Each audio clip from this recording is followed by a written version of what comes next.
ಜಿಜ್ಞಾಸೆ ಇಲ್ಲ. ಅದರಿಂದ ಸಾಮಾನ್ಯ ವಲಯದಲ್ಲಿ, ಪಾಮರರ ವಲಯದಲ್ಲಿ ಒಂದು ಜಿಜ್ಞಾಸೆ. ಗಾಯತ್ರಿ ಯಾರನ್ನು ಹೇಳ್ತದೆ?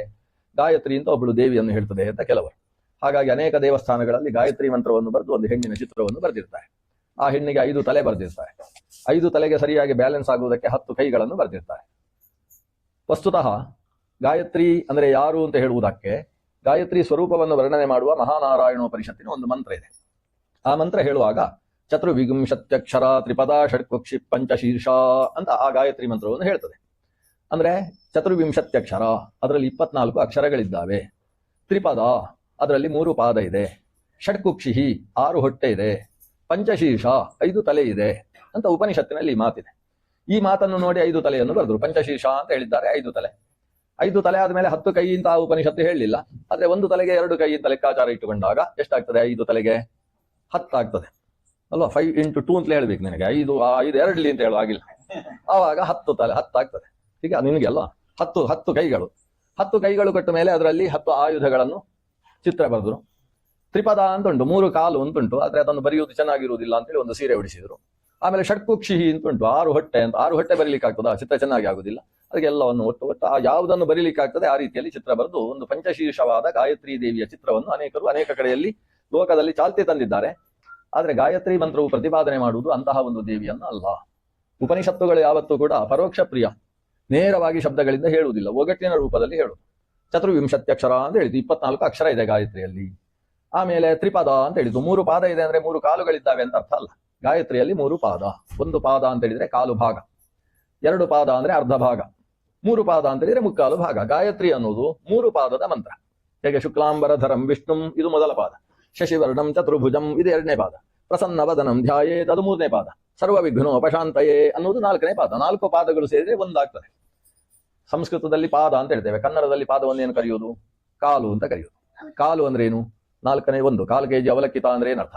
4ನೇ 1. ಕಾಲು ಅಂದ್ರೆ 4ನೇ 1. 4 ಕಾಲು ಸೇರಿದ್ರೆ ಒಂದಾಗ್ತದೆ ಅನ್ನೋದು ಸ್ಥಿತಿ. ಅದರಿಂದ ನಾವೆಲ್ಲ ಅರ್ಧವೇ ಅಂತೆ. 2 ಕಾಲು ಇರುವುದರಿಂದ ನಾವೆಲ್ಲ ಅರ್ಧ. ಮದುವೆ ಆದ ಮೇಲೆ ಅವಪೂರ್ತಿ ಆಗುವುದಂತೆ. ಅದರಿಂದ ವಿವಾಹ ಪ್ರಕ್ರಿಯೆಯನ್ನು ಪೂರ್ಣಾಂಗ ಪೂರ್ಣ ಸಂಸ್ಕಾರ ಅಂತ ಕರೀತಾರೆ. ಅಲ್ಲಿ ತನಕ ಅರ್ಧ ಇದ್ದಾನೆ, ಅರ್ಧಾಂಗಿಯ ಜೊತೆ ಸೇರಿದಾಗ ಅವ ಪೂರ್ಣಾಂಗನಾಗ್ತಾನೆ. ಅಂದ್ರೆ 4 ಕಾಲು ಸೇರಿದ್ರೆ ಶನ್ನೋಭವ ದ್ವಿಪದೇ ಶಂಚತುಷ್ಪದೇ, ಚತುಷ್ಪಾತ್ವ ಅನ್ನೋದು ಪೂರ್ಣತೆಗೆ ದ್ಯೋತಕವಾದದ್ದು ಅಂತ. ಆ ನಿಟ್ಟಿನಿಂದ ತ್ರಿಪದಾ ಗಾಯತ್ರಿ ಅಂತ ಹೇಳಿದ್ರೆ ಅದು 3 ಪಾದ ಉಳ್ಳದು. 8 8 8 ಅಂತ ಅಕ್ಷರಗಳುಳ್ಳ 3 ಪಾದಗಳಿಂದ 24 ಅಕ್ಷರಗಳಿಂದ ಶೋಭಿತವಾದದ್ದು ಗಾಯತ್ರಿ ಮಂತ್ರ ತ್ರಿಪದ. ಷಡ್ಕುಕ್ಷಿಹಿ ಅಂತ ಹೇಳಿದ್ರೆ 6 ಹೊಟ್ಟೆ ಇದೆ ಅಂತ ಅರ್ಥ ಅಲ್ಲ ಅದಕ್ಕೆ.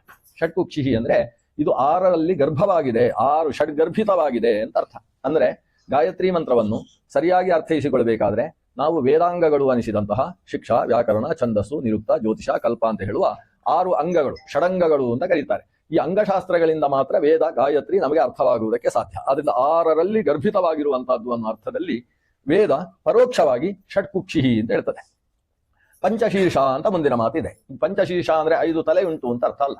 5 ಕಡೆಯಲ್ಲಿ ಇದನ್ನು ನಿಲ್ಲಿಸಬೇಕು ಗಾಯತ್ರಿ ಮಂತ್ರವನ್ನು ಅಂತ ಅರ್ಥ. ಒಂದು ಸಲ ಪ್ರಣವದಲ್ಲಿ ನಿಲ್ಲಿಸಬೇಕು, ಮತ್ತೆ ವ್ಯಾಹೃತಿಯಲ್ಲಿ ನಿಲ್ಲಿಸಬೇಕು, ಮತ್ತೆ 3 ಪಾದಗಳಲ್ಲಿ ನಿಲ್ಲಿಸಬೇಕು. ಹೀಗೆ ಪಂಚಶೀರ್ಷ, ಪಂಚಾವಸಾನ ಗಾಯತ್ರಿ, ಪಂಚಪಾತಕ ನಾಶಿನಿ. 5 ಕಡೆಯಲ್ಲಿ ನಿಲ್ಲಿಸಿಕೊಂಡು ಸಾವಕಾಶವಾಗಿ ಗಾಯತ್ರಿಯನ್ನು ಜಪಿಸಬೇಕು, ಗಾಯತ್ರಿಯನ್ನು ಹಾಗೆ ಉಪದೇಶಿಸಬೇಕು ಅನ್ನುವ ಕಾರಣದಿಂದ ಗಾಯತ್ರಿ ಮಂತ್ರವನ್ನು ಪಂಚಶೀರ್ಷ ಅಂತ ಕರೆಯುವುದು. ಹಾಗಾದ್ರೆ ಗಾಯತ್ರಿ ಮಂತ್ರದಿಂದ ಪ್ರತಿಪಾದ್ಯ ಯಾರು? ಪ್ರತಿಪಾದ್ಯನಿಗೂ ಗಾಯತ್ರಿ ಅಂತ ಹೆಸರು, ಆದ್ರೆ ಅದು ಸ್ತ್ರೀಲಿಂಗದ ಶಬ್ದ ಅಲ್ಲ, ಅದು ಪುಲ್ಲಿಂಗದ ಶಬ್ದ. ಗಾಯತ್ರಿ, ಗಾಯತ್ರಿಣವು, ಗಾಯತ್ರಿಣಃ ಅಂತ. ಗಾಯತ್ರಿ, ಗಾಯತ್ರಿನ್ ಶಬ್ದ. 3 ಬಾರಿ ಯಾರು ಗಾಯನ ಮಾಡ್ತಾನೋ ಅವನನ್ನು ತ್ರಾಣ ಮಾಡುವವ ಅಂತ ಆ ಶಬ್ದದ ಅರ್ಥ. ತ್ರಿ ಅಂದ್ರೆ 3 ಬಾರಿ. ಅದು ಇಂಗ್ಲಿಷಿನ ಶಬ್ದ ಅಲ್ಲ, ತ್ರಿ ಅದು ಸಂಸ್ಕೃತದ ಶಬ್ದ, ಇಂಗ್ಲಿಷಿಗೆ ಕದ್ದದ್ದು ಇಲ್ಲಿಂದ. 3 ಅಂದ್ರೆ 3 ಅಂತ ಅರ್ಥ.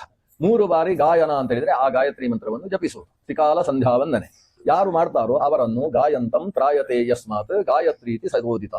ಆ ಗಾನ ಮಾಡ್ತಕ್ಕಂಥವನನ್ನು, ಜಪಿಸತಕ್ಕಂಥವನನ್ನು ತ್ರಾಣ ಮಾಡುವುದು, ರಕ್ಷಣೆ ಮಾಡುವ ಕಾರಣದಿಂದ ಆ ಭಗವಂತನಿಗೆ, ಸಂಧ್ಯಾದೇವತೆಗೆ ಗಾಯತ್ರಿ ಅಂತ ಹೆಸರು. ಹೀಗೆ ಗಾಯತ್ರಿ ಅನ್ನುವುದು ಸೂರ್ಯಮಂಡಲ ಮಧ್ಯವರ್ತಿಯಾದ ನಾರಾಯಣನನ್ನು ಹೇಳ್ತಕ್ಕಂತಹ ಶಬ್ದ. ಗಾಯತ್ರಿ ಮಂತ್ರದಲ್ಲಿ ದೇವ ಅಂತ ಶಬ್ದ ಇದೆ ಹೊರತು ದೇವಿ ಅಂತ ಶಬ್ದ ಇಲ್ಲ. ಭರ್ಗೋ ದೇವಸ್ಯ ಧೀಮಹಿ ಅಂತ ದೇವ ಶಬ್ದ ಇರು.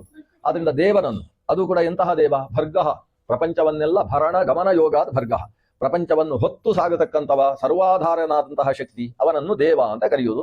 ಅಂತಹ ದೇವ ಧಿಯಃ ಯಹ ನಹ ಪ್ರಚೋದಯಾದು. ಯಹ ಅಂತ ಮತ್ತೆ ಪುಲ್ಲಿಂಗದ ಶಬ್ದವೇ ಇದೆ. ಯಾವಾತನು ನಮ್ಮೆಲ್ಲರ ಬುದ್ಧಿಯನ್ನು ಕೂಡ ಸನ್ಮಾರ್ಗದ ಕಡೆಗೆ ಪ್ರೇರಣೆ ಮಾಡ್ತಾನೋ ಅಂತಹ ಆ ದೇವನನ್ನು ನಾವೆಲ್ಲ ಧ್ಯಾನಿಸೋಣ ಅಂತ ಹೇಳುವ ಮಂತ್ರ ಅದು. ಹಾಗಾಗಿ ದೇವನನ್ನು ಹೇಳ್ತದೆ ಹೊರತು ದೇವಿಯನ್ನು ಪ್ರಧಾನವಾಗಿ ಹೇಳ್ತಕ್ಕಂತಹ ಮಂತ್ರ ಗಾಯತ್ರಿ ಮಂತ್ರ ಅಲ್ಲ. ಈ ನಿಟ್ಟಿನಿಂದ ಯಾವ ದೇವ ಸವಿತೃಮಂಡಲ ಮಧ್ಯವರ್ತಿಯಾದಂತಹ ನಾರಾಯಣ ಈ ಗಾಯತ್ರಿ ಮಂತ್ರದಿಂದ ಪ್ರತಿಪಾದ್ಯನಾಗಿದ್ದಾನೋ ಅದೇ ದೇವ ಈಗ ವಾಮನನಾಗಿ ಅವತರಿಸಿರುವಾಗ ಆ ವಾಮನನಿಗೆ ಕಶ್ಯಪ ಗಾಯತ್ರಿ ಉಪದೇಶ ಮಾಡುವಂತಹದ್ದು ಸಮಂಜಸವಲ್ಲ ಅಂತ ಅನ್ನಿಸಿದಂತಹ ಸವಿತೃದೇವ ತಾನೇ ಸ್ವತಃ ಬಂದು ಆ ವಾಮನನ ಮುಂದೆ ಗಾಯತ್ರಿ ಮಂತ್ರದಿಂದ ಸ್ತೋತ್ರ ಮಾಡಿದ ಅಂತ ಅರ್ಥ. ಗಾಯತ್ರಿ